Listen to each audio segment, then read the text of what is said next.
Hey everyone, James Azar here with CyberHub Engage. Good morning and happy Monday. It's July 29th, 2019, and here are your 60 seconds of cyber again. The state of Georgia is in the cyber headlines again. And this time, the Georgia State Patrol has become the latest state agency hit by a ransomware attack. According to Georgia State Patrol Lieutenant Stallings, it was reported by an employee early Friday morning, July 26th. As a result, the Georgia State Patrol has contacted the Georgia Technology Authority to help combat this attack. A week ago, Lawrenceville Police Department, a suburb of Atlanta, was targeted by hackers in another cyber attack as a result of a ransomware found on the precinct's systems. Police were unable to utilize email and other digital forms of communication, as well as access digital reports. Quoting, in a ransomware attack such as this, certain data files that you use very frequently are encrypted by whoever the party is, so then you can't access them anymore. This was Lieutenant Jake Parker with the Lawrenceville Police Department. Good luck, state of Georgia. On Friday, U.S. District Judge J.P. Staudemuller sentenced Hutchins, 25, to time served and 1 year supervised release, according to the Associated Press and multiple other media reports over the weekend. In April, Hutchins pled guilty to 2 counts of developing and distributing malicious software aimed at collecting data that would aid in fraudulently compromising bank accounts, and could have been sentenced to 10 years in federal prison along with a $500,000 fine. Now, we all remember Marcus Hutchins, the British cybersecurity expert who rose to fame by helping stop the spread of the WannaCry ransomware outbreak a few years ago. He will be spared federal prison time, and this would allow him to essentially be on a 1 year supervised release, and then he's all set. And finally, with the land down under, National Australia Bank says it is contacting 13,000 customers after personal account data was uploaded without authorization to 2 data service providers. NAB, one of the 4 largest banks in the country of Australia, made the announcement late on Friday afternoon. The data included customer names, date of birth, contact details, and government-issued identification numbers such as driver's license or passport. Customers will be contacted either by phone, by email, or postal mail with updates regarding their situation. There's no evidence to indicate that any of the information has been copied or further disclosed. This was according to the NAB notice sent to customers. NAB says the data services companies, which have not been identified, say the data provided to them was deleted within 2 hours. No account login details or passwords were affected. That's it for today's news on this very busy Monday morning. We'll be back with more tomorrow, so make sure you share, subscribe, and like our social media pages. Hey everyone, James Azar here with CyberHub Engage. Today is Tuesday, July 30th, 2019, and here are your 60 seconds or so of cyber. CapitalOne was breached. But before I talk about the details behind the breach, I want to remind you all, CapitalOne is a victim of a crime. Withhold judgment until all the facts are proven. But over 106 million records were exposed. The FBI has already arrested the hacker responsible for the breach. Paige Thompson, 33, from Seattle, Washington, was arrested and charged for said breach. It's alleged that Thompson breached by accessing an AWS S3 server used to store data by CapitalOne by a misconfigured firewall. On the podcast, we always talk about the fundamentals, folks. This is fundamental. Of the 106 million client data information, 140,000 were social security numbers and 80,000 were linked bank accounts of CapitalOne customers. The remainder of the data was applications submitted by individuals and small businesses, and that's that. In other news, Apple's Siri records private and confidential conversations and activities on a regular basis, including talk relating to medical conditions, drug deals, and sex acts. The Guardian reports that an unnamed whistleblower has brought the situation to light in which contractors working for the iPhone and iPad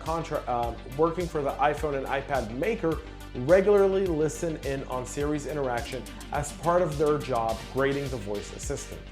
staff member tasked with grading how Siri responds to commands and whether or not the correct wake word was used before a recording occurred often hear explicit recordings which are accidentally saved when the assistant mistakenly associates a sound as the wake word.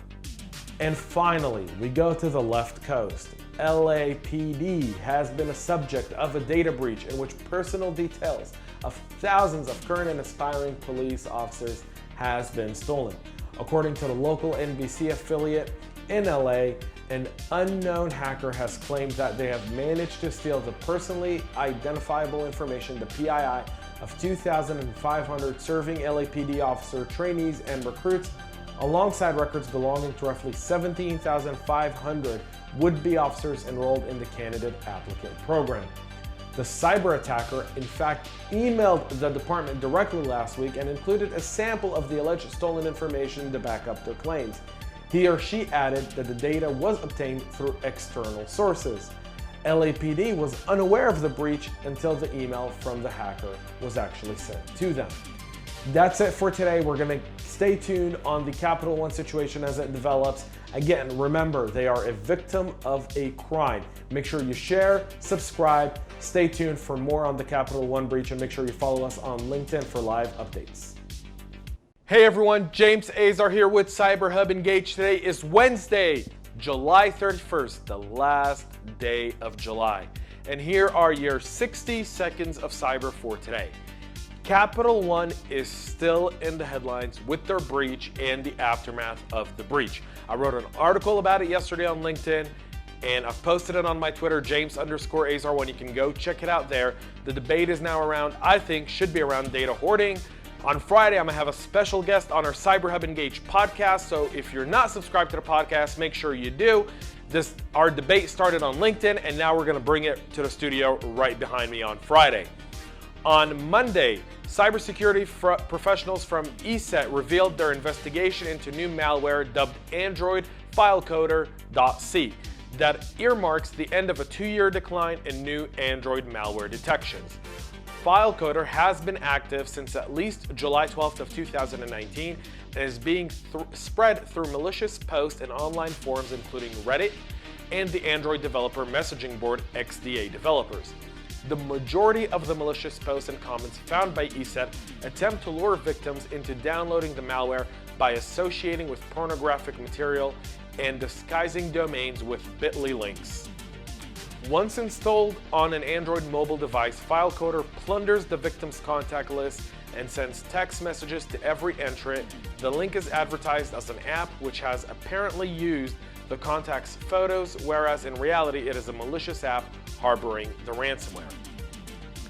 In other news, the Department of Homeland Security has issued a security alert on Tuesday for small planes, warning that modern flight systems are vulnerable to hacking, and if someone manages to gain physical access to the aircraft, they'll be able to, in fact, hack the aircraft. The alert from the DHS Critical Infrastructure Computer Emergency Response Team recommends that plane owners ensure that they restrict unauthorized physical access to their aircraft until the industry develops a safeguard to address the issue. This, which was discovered by a Boston-based cybersecurity company and later on reported to the federal government, which has led to the recent alert. That's it for today's news and cyber headlines. Make sure you subscribe, follow us, and if you haven't subscribed to our CyberHub Engage podcast on your favorite podcast listening platform, do that now. You won't want to miss this Friday's episode. Hey everyone, James Azar here with CyberHub Engage. It's the first day of August. Yes, baby, one more month. And September's here, and September 1st is a special day for me. It's my daughter's birthday, so I'm counting down the days until it's her birthday. But here are your 60 seconds of cyber for today. In what's likely the first of many investigations, the New York Attorney General's office announced late on Tuesday that it's launching a CapitalOne probe following the disclosure that over 100 million US residents had their personal data exposed in a breach. Meanwhile, the National Law Journal reports that the first of several breach-related class action lawsuits against CapitalOne are already being filed on behalf of customers. Let the ambulance chasers turn on their light and let's get this party going. In other news, security researchers say they can extract a user's phone number from the Bluetooth traffic coming from an iPhone smartphone, during certain operations. The attack works because when Bluetooth is enabled on an Apple device, the device sends a BLE Bluetooth Low Energy packet in all directions, broadcasting the device's position and various details. This behavior is part of Apple's Wireless Direct Link, a protocol that can work either via Wi-Fi or BLE to interconnect and allow data transfers between nearby devices. And we come to our neighboring state here in Georgia, beautiful Alabama, where several thousand school children in Alabama had their summer vacation extended by 2 more weeks, as the Houston County School District was forced for the second time to delay the opening day due to a cyber attack. Yes, folks, it's not a snow day, it's a cyber attack. Houston County Schools Superintendent David Sowell told families the first day of school will now be August 12th instead of the originally scheduled day of today. According to a WTVY report, initially Sowell had pushed the start back from August 1st to August 5th, but this required an additional adjustment. The district has not said exactly what type of malware is involved, other than to note that no ransom has been paid and that all of the district's 4,000 computers need to be reconfigured, a process expected to take 3 more weeks. That's it for today's school. Hey, you kids in Alabama, make sure you subscribe and share and let everyone know you get 2 more weeks of no school. Occurred, and at which point, wow, I said, hey Siri, the Siri has popped up on the teleprompter, thus completely ruining this perfectly good episode of 60 Seconds of Cyber!